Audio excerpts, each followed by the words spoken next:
5, 4, 3, 2, 1, 0. All engine running. Liftoff. We have a liftoff.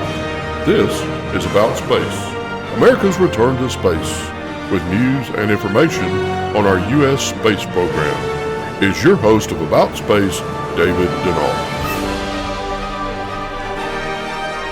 Welcome and thanks for joining me today from our new Central Florida studios. And I still have a question of why do we need planetary protection support from SETI? And with the current unrest and violence we're seeing in our cities, why should we be spending any money on finding life in the cosmos? Once again, Jill Tarter, Director Emeritus of SETI Research. We've got lots and lots of problems on this planet. Why should we be spending any money at all on trying to find out whether there are other creatures out there? And the answer is because looking for life, an intelligent life beyond this planet, has the effect of holding up a mirror. And that mirror shows all of us on this planet, shows us all as the same. When compared to something else out there, we are all the same.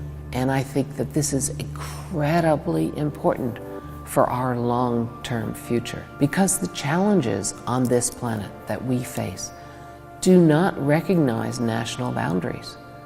They are challenges that are going to have to be worked on globally in a cooperative fashion. And so the more that we see ourselves, not as individuals, not as Americans, not as Europeans, not as Chinese, the more that we see ourselves as earthlings, as humans, the more likely we are to be able to find a way to manage these global challenges. So I think SETI, even if we never detect evidence of someone else, I think thinking about it, talking to people about it, getting the world to encompass that sort of cosmic perspective is something that will help us manage to get to a long future. Jill Tarter of SETI.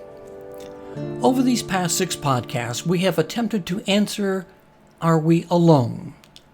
In doing so, our research has presented some interesting encounters, from supposedly alien bodies in Roswell to unexplained alien abductions.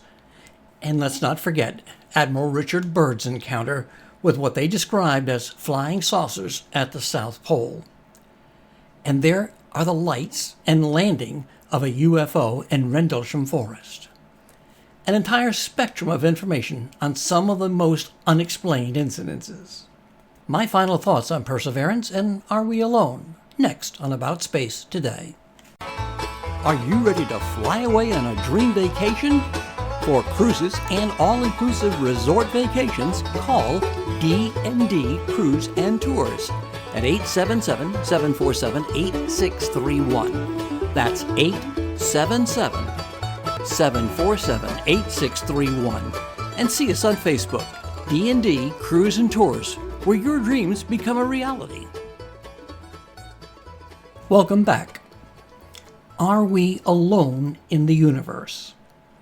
Well, you may well have that answer very soon when the Perseverance rover lands on the red planet in February of next year and collects for the first time soil and rock samples from another planet and then sends them back to Earth.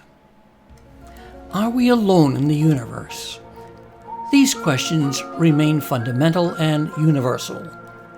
The truth is out there, and today's generation is the first that has the science and technology to prove that there is other intelligence in the cosmos.